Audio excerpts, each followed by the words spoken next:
وكده عملنا مع بعض يا حبايبي احلى عجينة سمبوسة. عملناها بطريقة بسيطة وبحشوة حلوة. خشوا الفيديو شوفوها. من ورقتين من عجينة السمبوسة عملنا الحلو دوت. جربيها ان شاء الله تعجبك. خشوا الفيديو شوفوا احنا عملناها ازاي. احلى عجينة سمبوسة بالبلح والسوداني. السلام عليكم، ازيكم يا حبايبي؟ عاملين ايه؟ ان شاء الله يا حبايبي هعمل معاكم النهارده بعجينه السمبوسه حاجه حلوه. كان باقي عندي بقيت لفه السمبوسه دي، فخلاص بقى مش عاوزه اعمل بيها حاجه حادقه، عاوزه اعمل بيها حاجه حلوه. معايا هنا بلح وسوداني. هنمسك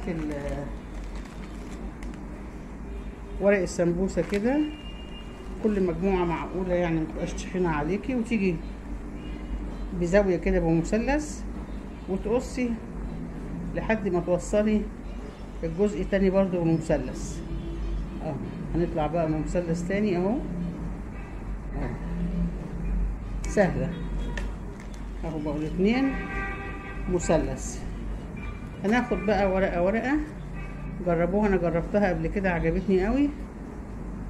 بدل ما نعملها بعجينة نعملها بعجينة السمبوسة جاهزة. لو يكون عندك كمان ايه عجينة السمبوسة جاهزة زي حالاتي كده ومش عارفة تعملي بيها ايه، هاخد البلحية واحط في قلبيها.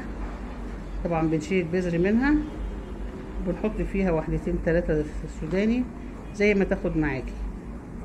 المهم ما تخنهاش قوي عشان ما تبقاش العجينة تخينة. ونلفها كده لفة عادي جدا، ومش محتاجة ان احنا نقفلها لا بعجين ولا باي حاجة.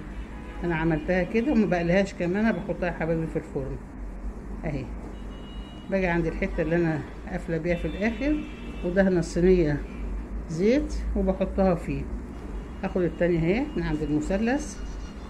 تحطي بقى براحتك، عاوزه تحطي بلحايه، عاوزه تحطي نص بلحايه. انا هجرب كده نص لان البلحايه مليانه قوي اهو. احط جوه نص البلح كام واحده سوداني زي ما تاخد معاكي، وتلف لفه عادي جدا. مفيش داعي تقفليها من الجناب خالص لان هي مش هتقع. احنا مش هنقلي، احنا هنحطها في الفرن. حتى لو عاوز تقليها برضو، لو هتقليها بقى بقفليها بشوية. اعملي معلقة دقيق كده، اعملي معلقة دقيق بشوية مية كده وخدي منه واقفلي عشان لما تيجي تقليها ما تعملش. انما ايه احلى يا حبايبي في الفرن وصحية طبعا بكتير. انا كمان ان شاء الله لما تطلع من الفرن، انا قبل كده عملتها حطيت لها سكر بودر وقرفه. النهارده هحط لها عسل نحل هرش عليها، وبرده هحط لها قرفه.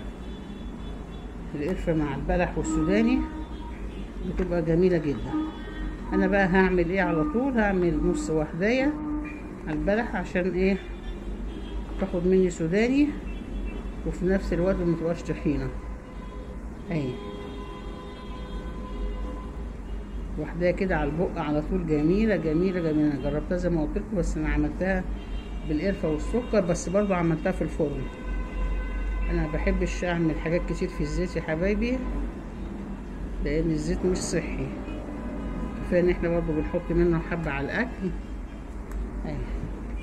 نص واحدة واحط فيها السوداني اللي يكفيكي كده، وتقفليها تلفي لفة عادي جدا اهي. البلح هتخرج جوه قلب نص السودانية او جوه النص البلحية ما بيقعش، او تحطي بلحية كاملة براحتك.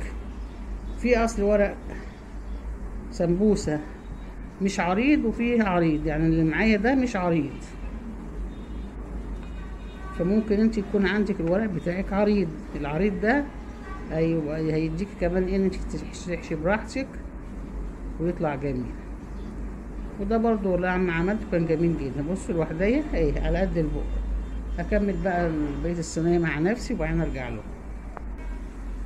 هعمل يا حبايبي اخر واحدة اهي معاكم. بحط البلحية نص البلحية واحط سوداني من الناحية المثلثة واروح لف عادي، لف عادي جدا اهي. وارص في صينيه مدهونه زيت زي ما قلت لكم انا هعملها في الفرن اهو. همسح برضو الوش بالزيت كده وادخلها الفرن.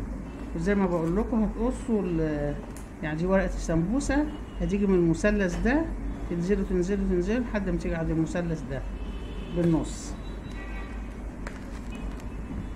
هحطه بقى في الفرن، لما يطلع من الفرن اوريهم كده يا حبايبي. طلع بالفرن اهو. هنزل بقى عليه عسل نحل، او ممكن تحطي عليه سكر بودر مع قرفه لو بتحبيها. اي حاجه عاوزه تحطيها عليها حطيها. بس هو العسل النحل مره كده عملته بالقرفه والسكر، والمره دي عملته بالعسل النحل، وهحط برضو عليه قرفه. الواحده كده جميل على قد البق كده، وحاجه جديده وتغيير. دول كان كام ورقه من سمبوسه فاضلين مني، فقلت بدل ما اعملهم بالجبن ولا باللحمه لا اعملهم حاجه حلوه بحشوه البلح والسوداني.